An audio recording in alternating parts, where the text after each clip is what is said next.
Hi everyone, this is Ambika and आज मैं इस वीडियो में आपको बताऊंगी कि कैसे आप अपनी बॉडी की टोटल फैट परसेंटेज को कम कर सकते हैं। बिकॉज जब तक आपकी बॉडी की ऑल ओवर फैट परसेंटेज कम नहीं होगी तब तक आपकी बॉडी में जहाँ जहाँ पे फैट की स्टोरेज है उस पोर्शन को आप कम नहीं कर सकते हो।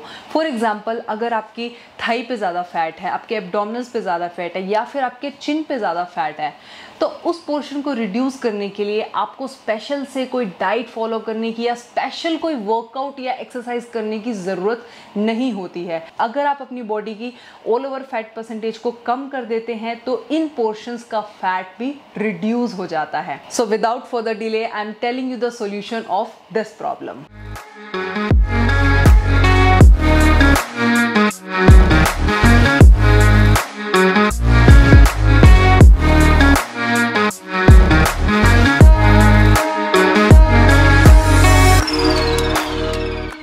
अपनी बॉडी के फैट को कम करने के लिए आपको एक सिंपल सा फॉर्मूला समझना है।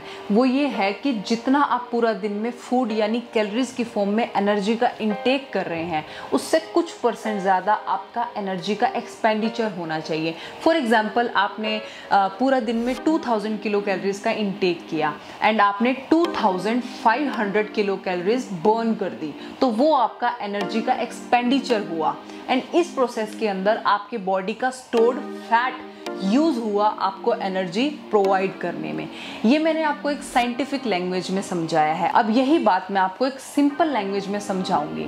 फॉर एग्जांपल, आपने अपने फ़ोन में कैलोरी मीटर डाला हुआ है जिसमें आप हर चीज़ मेजर करके खा रहे हैं और आपने पूरा दिन में 2000 कैलोरीज का इंटेक किया। अब क्वेश्चन ये आता है कि आप ये इतनी कैलोरीज बर्न कैसे करेंगे, बिकॉज 2-3 आवर्स के इंटेंस वर्कआउट के बाद आप ज़्यादा से ज़्यादा 600 या 700 कैलोरीज बर्न कर सकते हैं एंड बाकी के कैलोरीज कैसे बर्न होगी। 2000 किलो कैलोरीज को एक्सीड कैसे करेंगे, हम अपना एक्सपेंडिचर बढ़ाएंगे कैसे। तो वो कैलोरीज हमारी बॉडी खुद बर्न करेगी रेस्टिंग स्टेज के ऊपर। जब हम कोई एक्टिविटी नहीं भी कर रहे होते तब भी हमारी बॉडी में बहुत सारी केमिकल रिएक्शंस हो रही होती हैं, हमारी बॉडी के ऑर्गन्स फंक्शन कर रहे होते हैं, तो उन्हें फंक्शन करने के लिए हमारी बॉडी एनर्जी प्रोवाइड करती है और इसे हम बेसल मेटाबॉलिक रेट कहते हैं यानी BMR। तो जिस इंडिविजुअल का BMR हाई होता है वो नॉर्मली कोई एक्टिविटी नहीं भी कर रहे होते, रेस्टिंग स्टेज पर भी उनकी बॉडी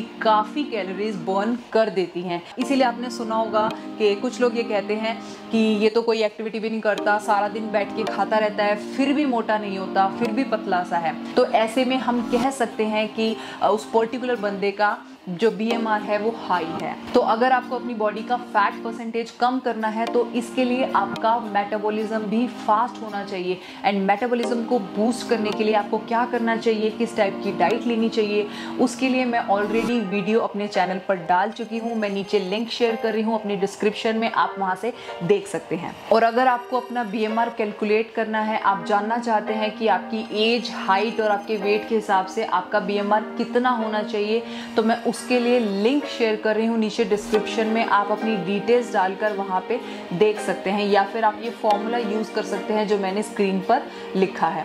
तो इससे आपको पता चल जाएगा कि आप रेस्टिंग स्टेज पर जब कोई एक्टिविटी नहीं कर रहे हो तब आपकी बॉडी कितनी कैलोरीज बर्न कर रही है।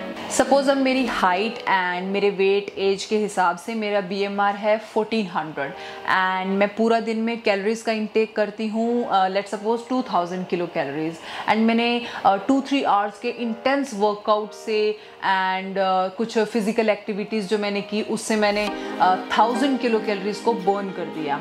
तो मेरा टोटल एनर्जी एक्सपेंडिचर जो आया वो आया 2400 किलो कैलोरीज यानी कि 2400 किलो कैलोरीज।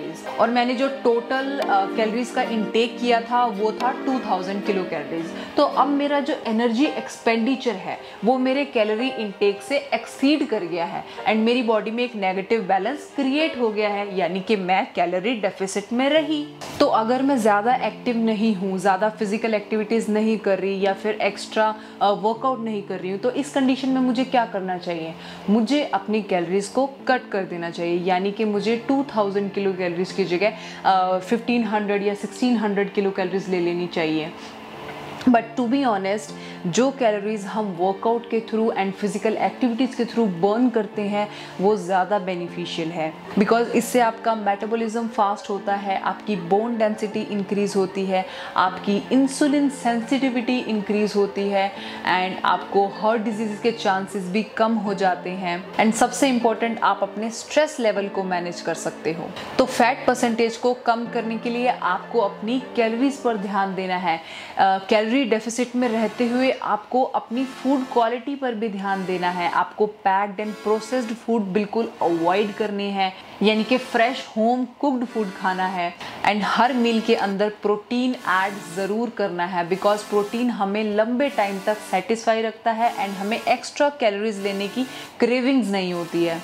अपनी डाइट में फाइबर ऐड ज़रूर करना है, यानी कि सारी ग्रीन वेजिटेबल्स खानी है एंड अपनी हर मील में सैलड ऐड करना नहीं भूलना है। Sugary fruits and soft drinks आपको अवॉइड करनी है, बिकॉज इसमें ज़्यादा कैलोरीज का इंटेक हो जाता है एंड थोड़ी देर में हमें भूख लग जाती है, बिकॉज ये इजीली डाइजेस्ट हो जाते हैं एंड फिर हम एक्स्ट्रा कैलोरीज खाते हैं।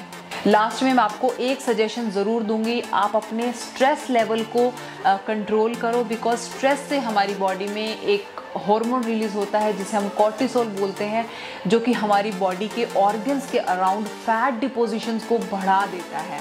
और स्ट्रेस लेवल को कम करने के लिए आपको मेडिटेशन ज़रूर ट्राई करनी चाहिए, या फिर अपनी पसंद की कोई भी आउटडोर गेम्स आप खेल सकते हैं। एंड अगर आपको लगता है कि जो मैंने आपको इन्फॉर्मेशन दी है वो यूज़फुल है, तो आप प्लीज़ मेरी वीडियो को शेयर करो एंड मेरे चैनल को सब्सक्राइब करना मत भूलना।